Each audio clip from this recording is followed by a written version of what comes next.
বাংলাদেশ জাতীয়তাবাদী দল বিএনপির ভারপ্রাপ্ত চেয়ারম্যান তারেক রহমানকে ধন্যবাদ ও কৃতজ্ঞতা জানিয়ে চট্টগ্রাম দক্ষিণ জেলা বিএনপির স্বাগত মিছিল ও সমাবেশ অনুষ্ঠিত।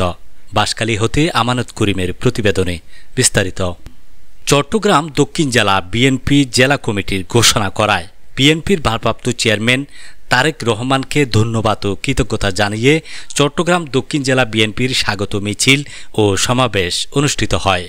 10 ফেব্রুয়ারি বিকাল ৩টায় চট্টগ্রাম দক্ষিণ জেলা বিএনপির আহ্বায়ক আলহাজ ইদ্রিস মিয়ার সভাপতিত্বে ও সদস্য সচিব লায়ন হেলাল উদ্দিনের সঞ্চালনায় অনুষ্ঠানে বিশেষ অতিথি ছিলেন চট্টগ্রাম মহানগর বিএনপির আহ্বায়ক আলহাজ এরশাদুল্লাহ, সাবেক সংসদ সদস্য ও জাতীয় নির্বাহী কমিটির অন্যতম সদস্য গাজী মোহাম্মদ শাহজাহান জুয়েল। আরও উপস্থিত ছিলেন চট্টগ্রাম দক্ষিণ জেলা বিএনপির যুগ্ম আহ্বায়ক বৃন্দ সহ অঙ্গ ও সংগঠনের জেলা উপজেলা পৌরসভার অসংখ্য নেতৃবৃন্দ। এ সময় আনোয়ারা প্রধান সড়ক মিছিলে নেতাকর্মীদের উপস্থিতি রূপ নেয় জনসমুদ্রে।